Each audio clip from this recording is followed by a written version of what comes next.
말씀을 준비하다 보면, 특히 이 강해 설교로 이렇게 준비하다 보면 가끔 힘든 때가 있습니다. 말씀을 해석하기도 또 이렇게 설교하기도 좋은 말씀이 있는가 하면 참 어려운 말씀이 있어요. 오늘 그 말씀이 저에게는 굉장히 좀 힘든 말씀이기도 하고, 준비하다 보니까 말하는 게 힘든 게 아니라 듣는 게 힘들겠다, 그런 생각이 들었어요. 정신을 차리고 들어야 되겠습니까? 졸면서 들어야 되겠습니까? 네, 제가 말했어요. 이게 좀 어려운 말씀이라고. 아시겠죠? 자, 지금부터는 여러분들 책임이에요. 듣고 안 듣고는. 네, 잘 알아서 해주세요. 네. 요 며칠 동안 우리나라를 이렇게 뜨겁게 달군 이슈 중에 하나가 미국에 갔던 그 팀들 중에 대변인이 문제를 일으킨 사건이었습니다. 진실 공방이 이렇게 오고 가고 있습니다. 누가 옳으냐? 근데 저는 다른 건 모르겠어요. 이 청와대 대변인 말이 옳은지, 수석의 홍보수석의 말이 옳은지, 누구 말이 옳은지 모르겠지만 결국 이건 삶에 대한 문제라는 생각을 합니다. 어떻게 대통령을 수행하고 간 사람이 그날 밤에 비틀거릴 정도로 술을 먹을 수 있을까? 그리고 가정이 있는 사람이고 나이가 그 정도 됐는데 왜 밤에 젊은 여자하고 술을 먹는가? 이건 잘잘못에 대한 문제가 아니라, 저는 모르겠어요. 누가 옳은지 뭐가 진실인지 모르겠지만 그 사람의 삶이 잘못되었다는 것만은 분명합니다. 우리들이 종종 이 신앙에 대한 문제를 가지고 뭘 해도 되냐 안 해도 되냐, 옳으냐 그르냐, 그런 이야기를 가지고 우리들이 진실 공방을 할 때 우리들이 정말 깊숙이 보아야 되는 것은 우리 내면의 문제고 우리들의 신앙의 본질에 대한 문제입니다. 오늘 우리가 그것을 보아야 합니다. 예수님께서 계속해서 힘들었던 문제 중에 하나는 율법에 대한 문제였어요. 율법을 지키느냐 마느냐. 예수님은 하나님께서 우리들에게 말씀하신 본질을 이야기할 때 바리새인들과 사두개인들은 그것을 지키느냐 지키지 않느냐, 그런 문제들을 가지고 논쟁을 하고 있었어요. 그런데 그러한 문제들이 오늘날에도 계속되고 있다는 거죠. 진실, 신실하다라고 하는 말, 영어의 sincere라고 하는 말이 원래 라틴어에서 어원을 하고 있다 그러죠. sine sera라고 하는 그 단어가 붙여져서 진실이라고 하는 말이 왔다고 합니다. 이것은 밀칠을 하지 않은, 혹은 영어로 번역하면 son tested라고 하는 말에서 왔답니다. 이게 무슨 말인지 모르겠죠. 옛날에 도자기를 만들 때 두꺼운 도자기는 그냥 싸게 팔리는 도자기인데요, 좋은 도자기들은 얇게 구워서 색칠을 합니다. 그런데 구울 때 금이 가거나 깨지는 경우들이 많습니다. 고급일수록. 그런데 사람들이 그것을 숨기기 위해서 거기에 칠을 하고 색을 입히는 경우가 있었답니다. 근데 그것을 알려면 태양에 이렇게 비춰보면 sun tested 해보면 그것이 드러난다고 합니다. 테스트를 해봐서 잘 만들어진 것에는 그렇게 썼다고 합니다. sine sera, 이것은 올바로 만들어진 것이다. 진실이라고 하는 것은 무엇일까? 우리 신자가 진실해야 된다고 하는 것은 무엇일까? 우리들이 흠없이 티없이 깨끗이 살아간다고 해야 되는 것은 무슨 이야기일까? 이것은 위선과 위장하지 않은 모습을 이야기합니다. 여러분들이 아무리 자기를 위장하고 나는 그렇지 않다라고 이야기해도 sun tested, 태양에 비추어 보면, 하나님 말씀에 비추어 보면 우리들의 모습이 보이게 되어 있는 것입니다. 그래서 우리는 내가 깨끗하다라고 주장함으로 우리들이 진실한 사람이 되는 것이 아니라, 하나님 내가 죄인입니다. 그러나 주님이 원하시면 제가 깨끗하게 될 수 있습니다. 그래서 우리들의 삶이 born again, 다시 말씀 안에서 태어날 수 있을 때 우리들이 진실한 사람이 될 수 있는 겁니다. 오늘 말씀의 진실 논란이 무엇입니까?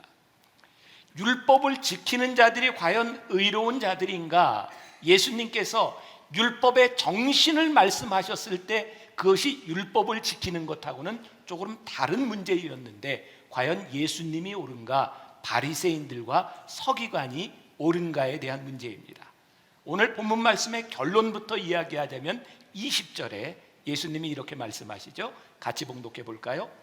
내가 너희에게 이르노니 너희 의가 서기관과 바리새인보다 더 낫지 못하면 결코 천국에 들어가지 못하리라. 이미 말씀의 결론은 나와 있습니다. 예수님께서 율법을 폐하려고 하는 것이 아니라 그 율법보다 더 완전해야 된다. 근데 오늘 말씀을 우리들이 이해하기 위해서 조금 배경을 아는 것이 필요합니다.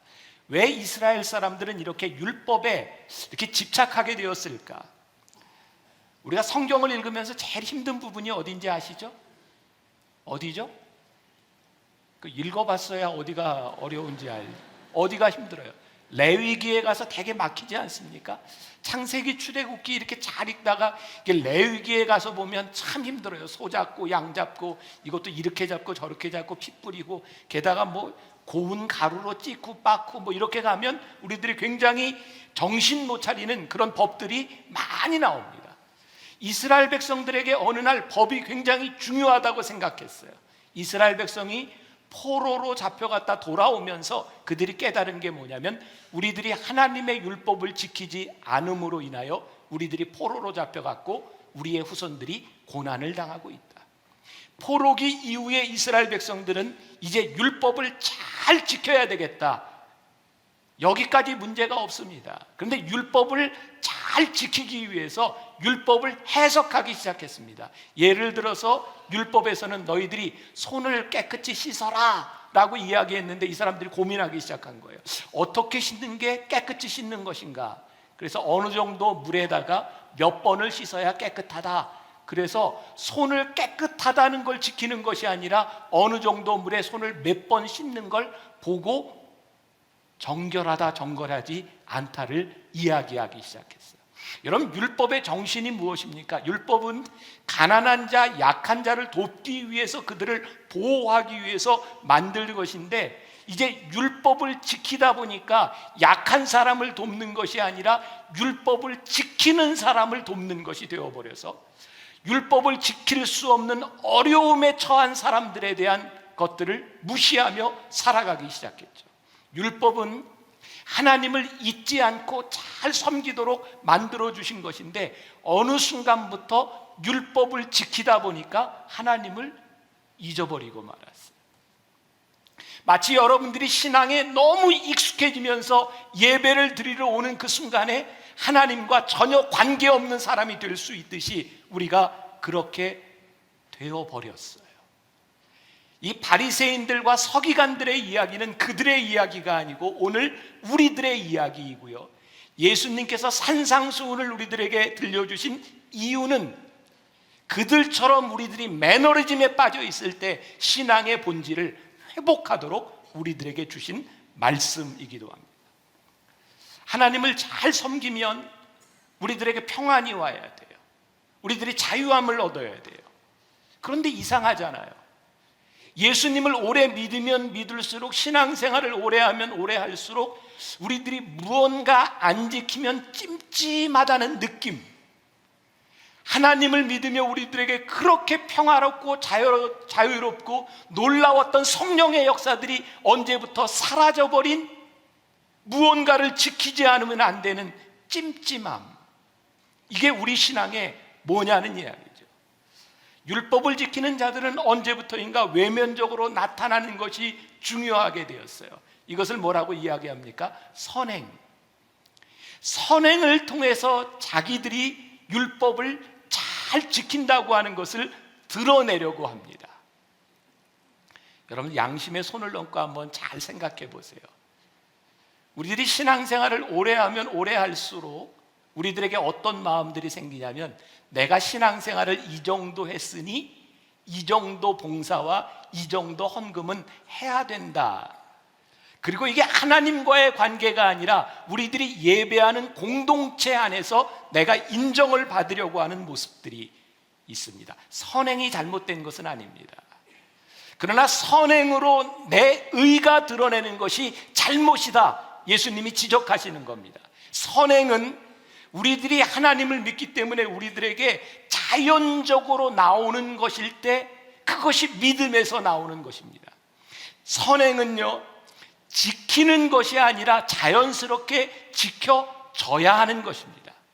우리가 은혜를 받고 났을 때 우리 가슴 속에서 정말 뜨겁게 일어났던 하나님을 향한 열정들은 우리가 선행을 해야 되겠다, 신앙생활을 잘 해야 되겠다고 해서 나온 것이 아니라 뜨거운 마음들이 우리를 그렇게 이끌어줬던 겁니다. 이스라엘 사람들이 처음 율법을 지킬 때 그들에게는 그런 뜨거운 마음들이 있었습니다. 하나님 나와 함께 하시지 않으면, 우리 민족과 함께 하시지 않으면 우리 민족이 어떻게 될지 모릅니다. 하나님 우리와 함께 하여 주옵소서. 그런데 그 하나님이 어느 순간에 사라져버리고 마는 거예요. 율법을 지키기 위해서 이스라엘 사람들이 만들어 놓은 미슈나라고 하는 것이 있습니다. 장로의 유전이라는 겁니다. 얼마나 재밌는지 아세요? 안식일을 지키기 위해서 일을 하지 않기 위해서 드는 무게, 무화과 하나를 드는 것은 일이 아니고요, 그거보다 무거운 걸 들으면 안식일을 범하는 겁니다. 안식일에는요 2000규빗, 아마 이게 1km 조금 남짓될 겁니다. 2000규빗 안쪽으로 걷는 것은 안식일을 범하는 게 아니고요, 그 이상을 범하는 건 죄입니다. 그래서 이스라엘 사람들이 먼 곳을 가야 될 경우에는 어떻게 했는지 아세요? 1900규빗을 가고 쉽니다. 그리고 또 걸어요. 그래서 가고 싶은 데까지 5000규빗을 갑니다. 사람들이요 법을 많이 만들어 놓잖아요. 그러면 사람은요 그 법을 피해갈 방법을 또 많이 만듭니다. 여러분, 율법이 왜 우리들에게 죄를 더한다고 했는지 아세요? 우리 인간들은 절대로 율법을 다 지킬 만한 능력이 없을 뿐만 아니라 법이 우리들 속에 작동하기 시작하면 그 법을 피해가는 인간의 머리들이 돌아가기 시작해요. 절대로 법은 우리들에게 자유함을 주지 못합니다. 이스라엘 사람들 지금도 지킵니다. 식은 밥을 먹는 건 안식일을 어기는 게 아닌데, 식은 밥을 데워 먹으면 안식일을 어기는 겁니다. 여러분, 이렇게 별로 이렇게 놀라지 않으세요? 우리들이 신앙생활을 하면서 우리들의 습관과 전통을 지키며 우리들은 마치 이것이 율법을 잘 지키는 좋은 신앙인이라고 생각합니다. 언제부터인가 여러분들이 20년, 30년, 40년, 50년 지켜왔던 여러분들의 습관과 전통을 지키면 그것을 신봉하면서 야, 나는 의로운 사람이다 라고 생각하게 되는 거죠. 우리들에게 제일 의로운 것은 뭔지 압니까? 하나님과의 친밀함을 가지는 겁니다. 모르겠어요, 여러분들 중에 오늘 레제샤 팀이 와가지고 이 춤을 췄잖아요. 저도 아프리카 가면 같이 춰요. 여기서는 안 돼, 가면 돼. 이 거룩한 홀리한 이 강단에서 어떻게 저런 춤을 출 수 있습니까? 우리의 상식으로는, 우리의 문화로는 이해가 되지 않을지 모르지만 그들의 영성이 춤을 추면서 성령의 임재를 느끼는데 왜 그것이 예배가 되지 않겠습니까? 우리의 습관이 아니라 하나님과의 친밀함, 하나님과의 관계가 우리들 속에서 직접적으로 일어나는 것, 그것은 율법을 뛰어넘는 일이다 라고 예수님이 가르쳐주고 계신 거예요. 오늘 본문 17절을 보세요. 같이 봉독해 봅니다. 내가 율법이나 선지자를 폐하러 온 줄로 생각하지 말라. 폐하러 온 것이 아니요 완전하게 하려 함이라. 율법이나 선지자들이 무엇을 목적으로 하고 있나요? 그들은 사실 이 땅에 오실 메시아를 기다리고 있었습니다. 그런데 정작 메시아가 오셨을 때에, 메시아가 오셔서 하나님의 방법으로 살아가는 그 법을 가르쳐 줬을 때에 그들은 그것을 믿으려고 하지 않았어요. 왜? 그들의 습관이 자리 잡고 있었기 때문입니다. 여러분, 우리들에게 있어서 율법이 온전해지기 위해서는요, 여러분들의 고집이 깨져야 합니다. 여러분들의 지금까지의 습성들이 깨어져야 합니다. 성령께서 우리 안에 역사하실 수 있도록 우리의 신앙의 틀들이 깨어져야 합니다. 그런데 그게 그렇게 힘들더라고요. 이번 주에 어떤 청년 하나가 저에게 그런 얘기를 합니다. 목사님, 저는 교회 가서 절대 적응을 못할 것 같아요. 교회 가면 청년들이 너무 고루하고 청년들이 너무 홀리한 이야기를 하는데 목사님, 저는 정말 좋아하는 게 음악과 춤입니다. 제가 클럽을 자주 가는데요, 제가 이런 얘기를 청년부에 가서 할 수가 없습니다. 저는 진짜 클럽에 가서 춤만 춥니다. 다른 거 안 하고 그 사람 표현에 의하면 맥주병을 2개 딱 들고 한 4시간 5시간 춤만 추다 온대요. 춤이 너무 좋대요. 그런데 그것을 허용하지 못하는 그 고루한 교회에 어떻게 갑니까? 제가 그런 이야기를 했어요. 아니, 춤추는 게 뭐가 잘못이냐? 교회에서도 춤추는데. 여러분들 뚜레스디아스 갔다 온 사람은 제가 춤에 일가견이 있는 거 다 아시죠? 아니, 춤추는 게 뭐가 잘못입니까? 춤을 추고 노래하고 음악이 뭐가 잘못입니까? 그러나 제가 그런 이야기를 했어요.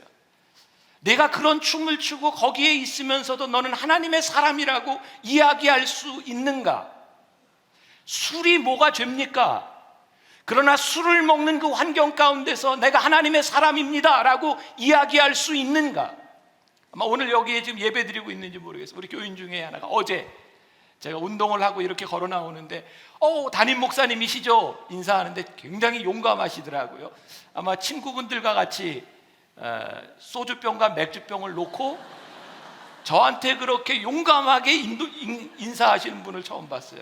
저는 그래서 그분을 보면서 저분에게는 저 술이 신앙에 아무런 방해가 안 되나 보다. 지금 고수구나. 이런 생각을 했어요. 정말이에요.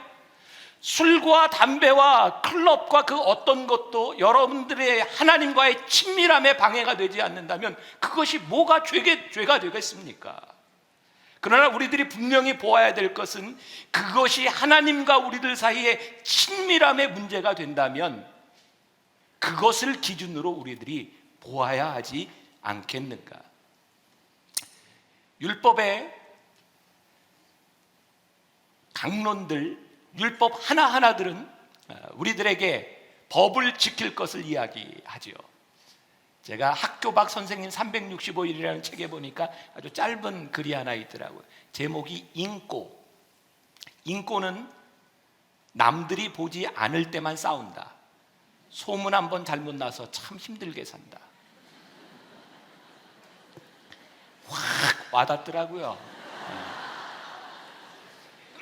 율법, 우리가 율법을 지키는 게 목적이 되어버리면요, 우리들이 사람들을 보는 데서 잘 살아가지만 사람이 없는 곳에서 우리들이 망가지기 시작합니다.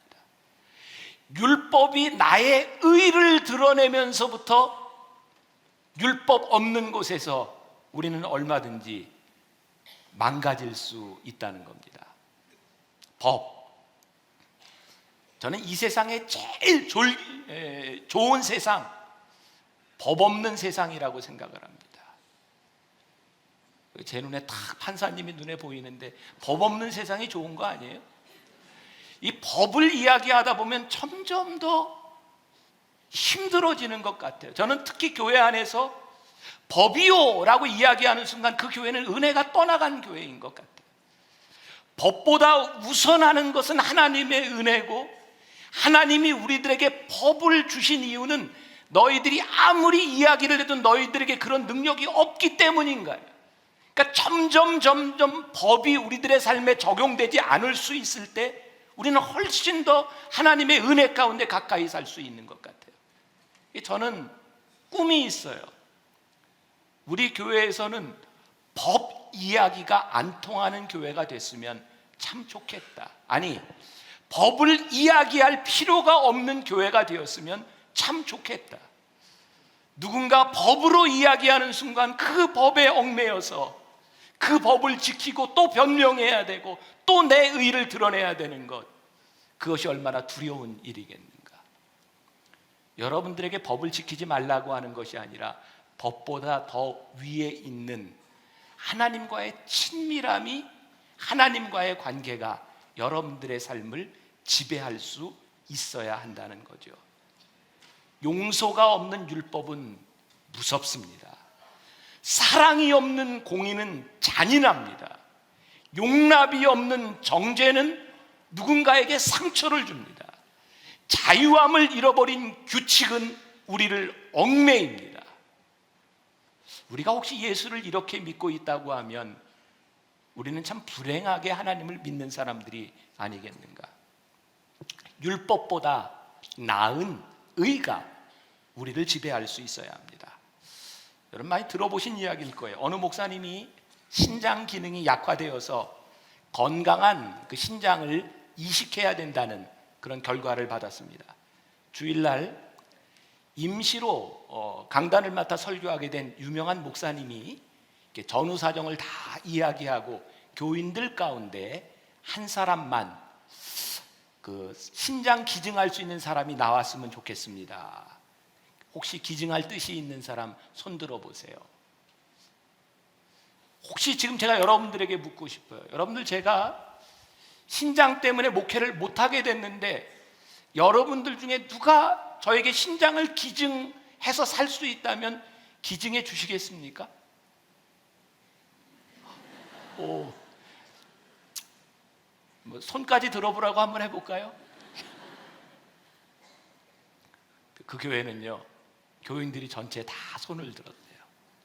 얼마나 감사한 일입니까? 근데 그 목사님이 이렇게 많은 사람은 필요 없고요, 한 사람만 기증하면 됩니다. 한 사람, 제가 여기에서 깃털을 하나 날릴 테니까 떨어지는 사람, 그분이 신장을 기증해 주세요. 그리고 깃털을 탁 날렸습니다. 사람들이요, 자기 가까이에 깃털이 오면 할렐루야, 주여. 결국 깃털이 아무에게도 내려가지 못했습니다. 우리들이 말로는 얼마든지 할 수 있습니다. 얼마든지 의로운 척을 할 수 있습니다. 그러나 정말 그 말씀과 그 결심들이 우리들 속에 내면화되어서 우리들이 그걸 순종하고 우리들이 따라갈 수 있는가? 예수님은 오늘 우리들에게 바리새인들과 서기관의 의, 그들은 밖으로 드러나고 얼마든지 그런 척할 수 있는 사람들이었지만 너희들은 그들보다 나아야 한다. 어떻게? 너희들의 삶에서 하나님의 뜻이, 하나님과의 친밀함이 내면화되고 너희들의 삶에서 이루어져야 되는 것이다. 의라고 할 때 우리들이 구분해야 될 것이 있습니다.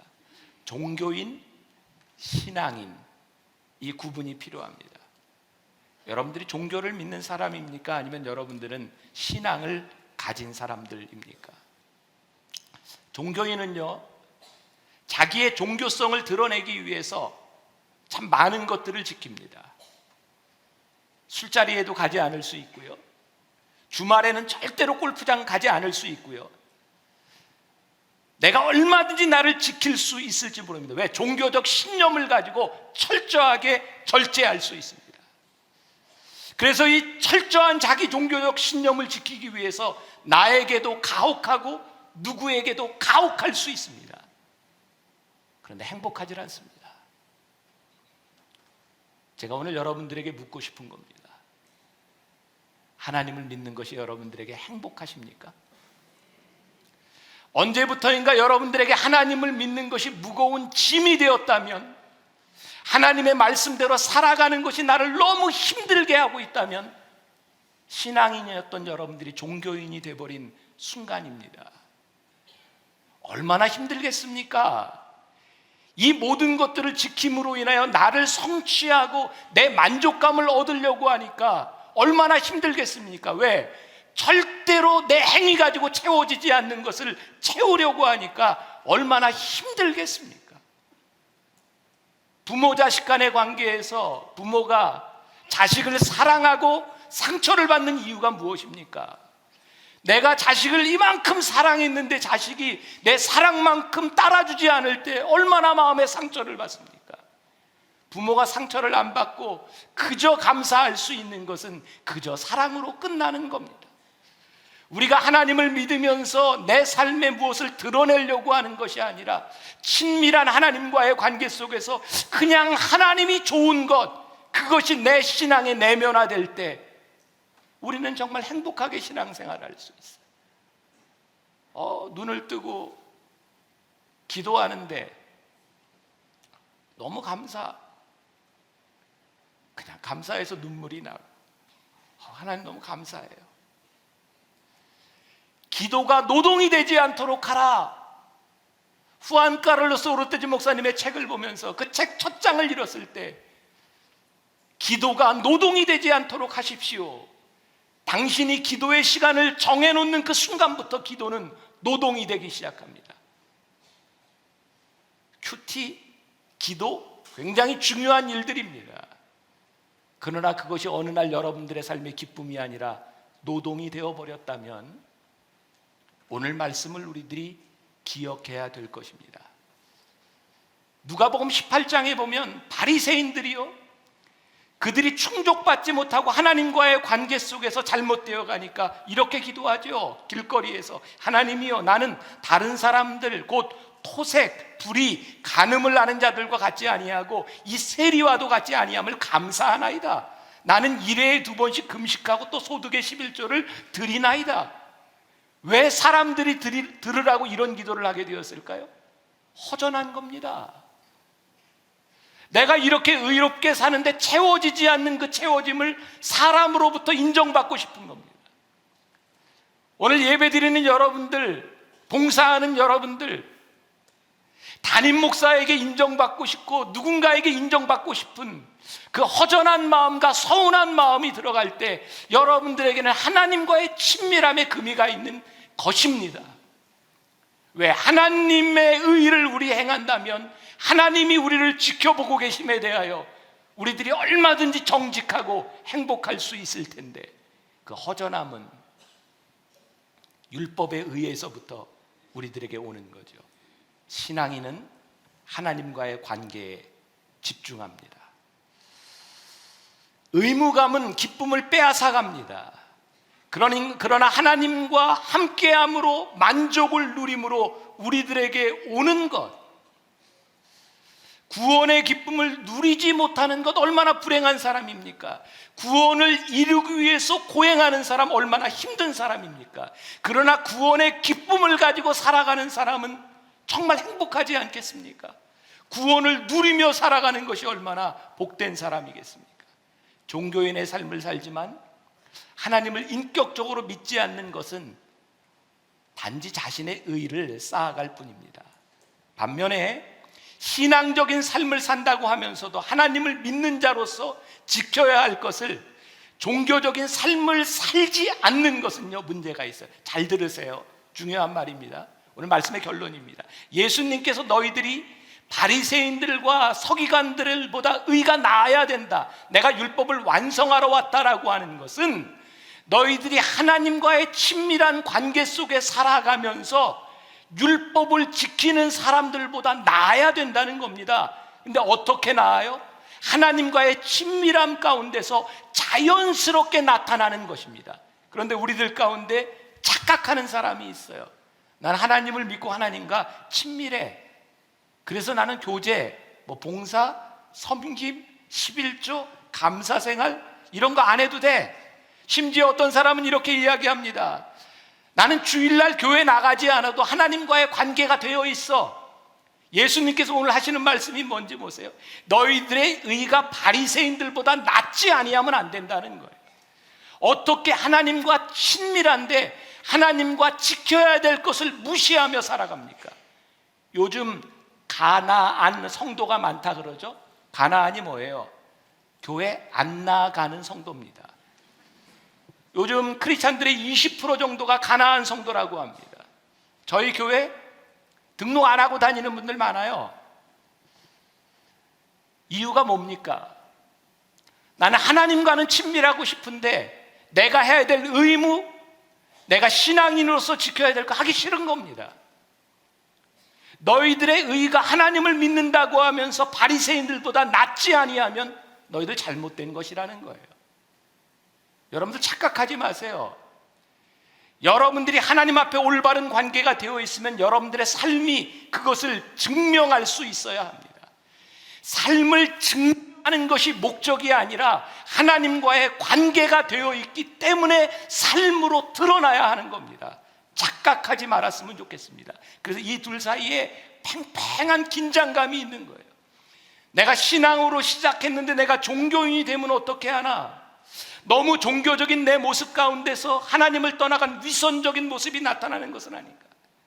아니, 바리새인들도 성경 공부를 하는데 내가 하나님과의 관계가 올바로 됐다고 하면서 성경 공부도 하지 않아요? 바리새인들도 구제를 하는데 내가 하나님과의 올바른 관계가 되어 있다고 하면서 구제하지 않아요? 바리새인들도 자기의 것 중에 하나님의 것을 구별하여 드리는데 하나님과 올바른 관계에 있다고 하는 사람들이 그 구별함이 없어요. 자기 변명하지 마십시오. 진실에 대한 문제, 율법을 지키느라 하나님의 뜻을 잃어버리지 않도록, 하나님의 뜻은 율법을 지키는 것이라고 하면서 믿는 자로서 마땅히 행해야 될 도리들을 외면하고 있지 않은지 하나님 앞에서 솔직하게 자기를 보라. 하나님을 믿으며 독선적이 되지 않도록, 하나님을 믿으며 위선적이 되지 않도록, 오늘 하나님을 믿는 여러분들의 의가 율법을 뛰어넘는, 여러분들 속에서 그 하나님과의 친밀함 때문에 여러분들의 삶에서 믿음의 삶이 나타나는 그런 하나님의 사람들이 될 수 있기를 주님의 이름으로 간절히 축원합니다.